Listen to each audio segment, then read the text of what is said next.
Hello Geeks and Gamers, Matt Lemke here again. We're still at Origins Game Fair. I'm at the Mr. B Games booth, and we're going to chat with Keith a little bit about their newest Kickstarter, successful Kickstarter I should say, and it's WarQuest. And basically, Keith, what is the overall premise of the game? WarQuest is a game where you take the role of a warlord, and the land of Marathia has been decimated by 200 years of war, and your goal is to acquire the most fame, which is tracked by victory points in the game, and you travel around the world reuniting kingdoms, recruiting different races for your army, going on quests. Yeah, but I bet it has. Acquiring weapons, artifacts, spells that will help you on quests or when you're engaging in combat. The background of that game. And as you go through that, that's your goal. You're acquiring the different victory points to take you to endgame, which is a series set number of turns. I'm guessing 2 to 4 players? It's actually 1 to 5. 1 to 5. Oh, that's a good number. Yeah. Whole families can play. Yes. Okay, so we've got some miniature-like pieces. We've got special dice, cards. Do these? What more could you want? These game board pieces. These are prototype, I'm guessing. These are actually the size, probably within 5% of what the size. Well, will there be one board or will they all be separate? Oh, there'll be either 2 stretches or 1. Okay, so this is the actual layout of the board? Yeah. And you already did the background information, so I guess now we can move to doing like a game preview. Okay. I'll change the camera position, and we can go over the basics of the combat is one of the basics, but we can go over like turn structure and things like that, so you guys can get a good feel for what the game is. So on your turn, you have 5 options that are available to you, and you can take 3 actions from those options. You can move, and the geography of the map does have meaning. So for example, right here and here you'll see mountains. You can't cross mountains, and if you cross rivers, your movement has to stop. So you can move an army 3 spaces. Spaces or provinces are identified by the outline. And you can't move the same army twice in 1 round. So the map itself actually has space that's important. You also can recruit races. So if you're in an appropriate location, the different races have been pushed out to the fringe. The ogres are here in this forest. So if you're in that location and have a card that would allow you to recruit ogres, that's an option. They're one of the advanced races. The basic races also have different homelands on the map. You can acquire a power card, which, as we mentioned before, is something that will benefit you in battle or when you go on your quests. So that's, in this case, this is the speed spell.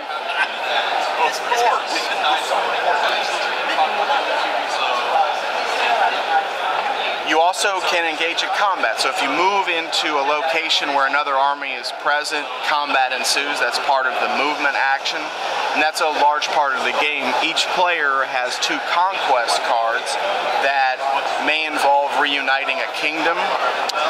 Luxetic is not really visible on the screen, but it's over right off screen. But for example here, Vandaria, that's a particular kingdom, so the different colors represent kingdoms.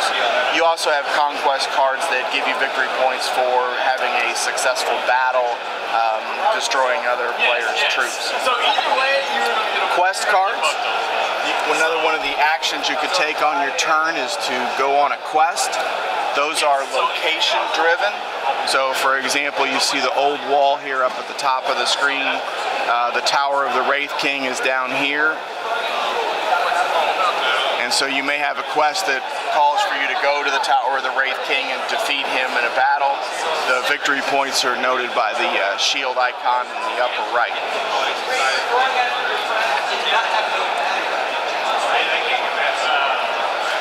The way combat works, I have the armies set up the way you would see them in battle. you have 4 ranks that are available to you. You have a melee rank, a ranged rank, a reserve, and then back here where nobody is at the moment would be the retreat area.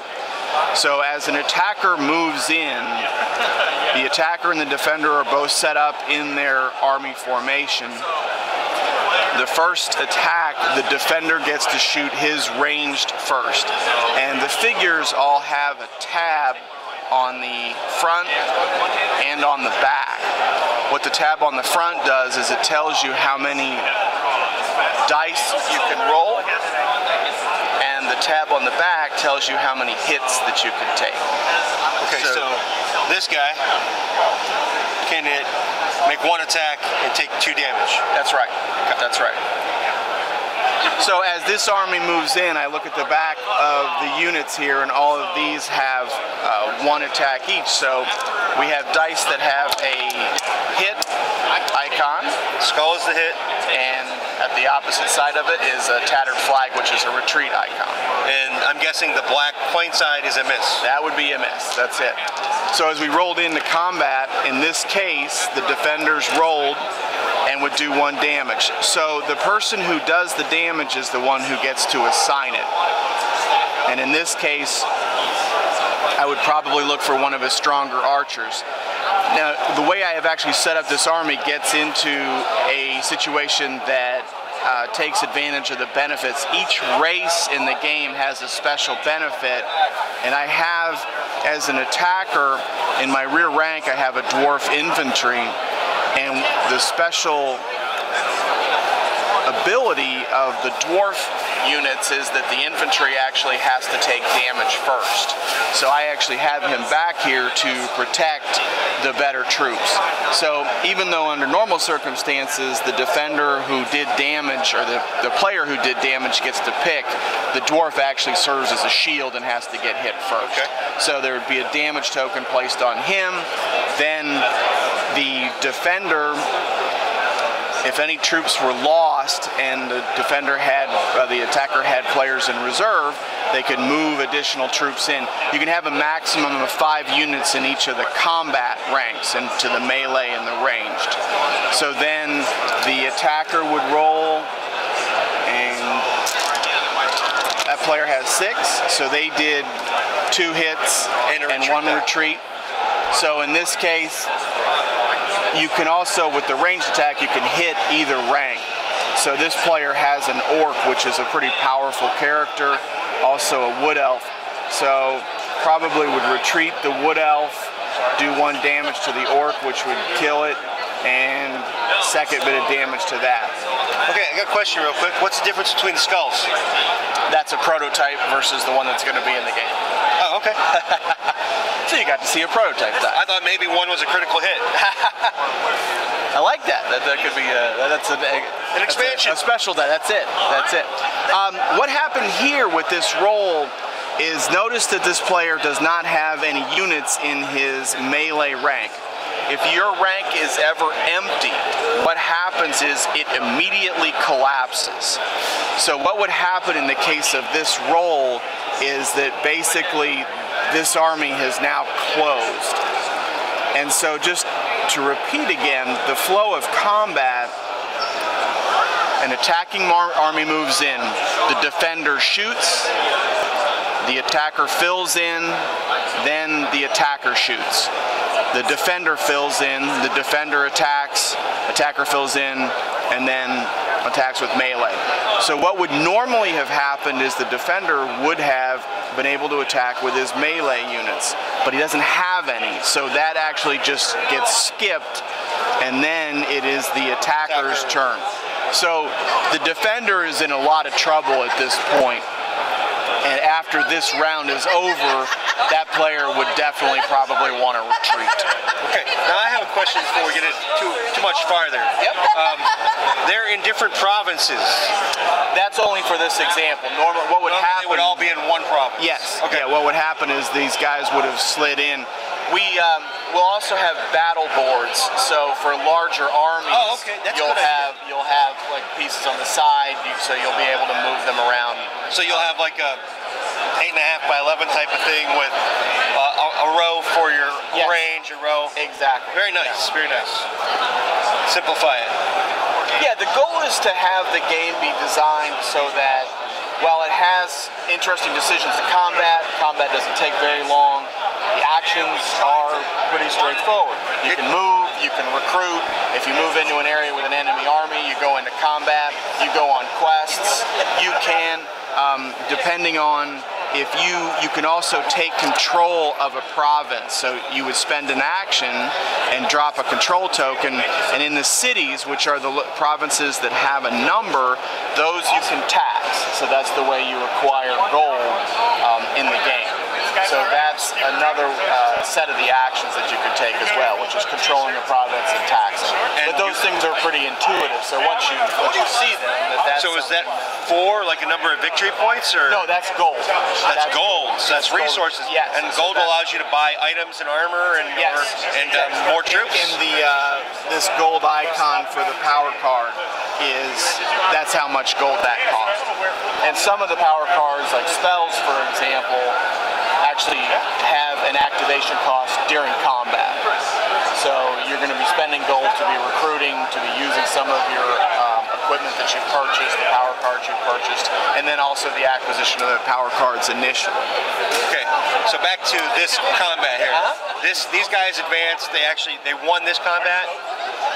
What would happen is that the melee of the attackers would roll, and they have 3. Didn't do anything. At that point in time, each side, so a round of combat is over. Now each side can decide whether he or she wants to retreat. Well, clearly this side would probably aggress again. Yeah, well, so after the move, remember that they would want to stay and fight. They probably want to go. They probably want to leave. Yeah, so what they would do is they would retreat out of the space, and this army would move in. Move in and occupy it. And then how do you acquire victory points then? Victory points are acquired in the case of engaging in combat if you have a conquest card.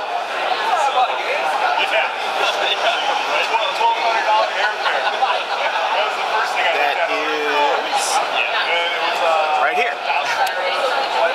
That's an example of a conquest card where you get victory points for defeating another player in battle. And the number of units, how badly you beat them, would also contribute to how many victory points you got. Excellent. Okay, is there anything else we need? Looking forward to it coming out in January. January sounds good. That's actually pretty fast. Yeah, we said it plays 1 to 5 players. I feel like typically it's about an hour per player. Probably caps out at about 4 hours. Oh, so it could be a 4.5, 5-hour game. Could be. Probably the first time you play it, it is. I think so. I like the fact that the rules are intuitive. So basically, we've talked about all the primary mechanics of the game, the decisions that you make in the game. I think because they're intuitive, there's not a lot of fiddliness to the rules, so it's easy to kind of get into them and they make sense. How big is the rule book at this point? Rule book is, I believe, 6 pages, maybe. That's a good size. Yeah, it's very card driven, right? We only showed a couple examples, but the power cards give you bonuses in battle and things along those lines. So you have the cards add a lot of flavor to it. So just a little bit of backstory about the team behind the game. So Glenn was the founder of the original Eagle Games. He's done Attack, Age of Mythology, Age of Empires 3 was his last published game before WarQuest. Don Beyer is the guy who did Bootleggers. He's actually been doing a lot of backstory on, he did a novella for the world, so there's a lot of great story about the different races and some characters that are populating the world. Oops, that's your foot. Ralph Worsley did the cover and the character art. I guess I'll go back to it. I'm just lifting it up for you. Now that we're talking to each other. Paul Niemeyer did the map. He's done many covers and maps for a lot of the original Eagle games and other companies as well. And then Sean and I are co-publishers. I count 3 races. How many races are in the game? There are 5. 5. So we have elf, orc, and dwarf. I'm guessing goblin. And I guess the next one I'll be impressed. Satyr, part of the beast man. I was going to say fae. Okay, fair enough. But I wasn't considering satyr fae. So I would have counted it a loss. I was thinking fae. I'm like, I turned to look at the board to see how much woods there was. That's the right space. So on my move, yeah, I'm like, that's good though. Not too many people use satyr. I was hoping for minotaur. Well, that's in an expansion. So your wishes are. That's awesome. I'm glad to see. I think it's going to be very playable. Yes. That's good. Thanks for having me. My pleasure. I'm glad to be here. Thank you for having me. Thanks, Sean. We became friends last year, so it is great. And I will see you at Gen Con. Yes, sir. Are you planning like any demos or events that you're going to do that are special for we will have demos at Gen Con. Yes. Awesome. And by then maybe we'll have finished boards almost. Or is it all going to be prototype demos? I expect it to be prototype still. Gen Con's coming up fast. Are these the final minis? Those are about 85% done, but those are the right scale. It's good quality. Thank you. Blurred, there we go. That's a good dwarf. I like it. Yeah. That's a good dwarf. He doesn't look menacing enough, but he's the tired, drunken dwarf. All right, again, thank you. Thank you. Thank you, guys. Wait.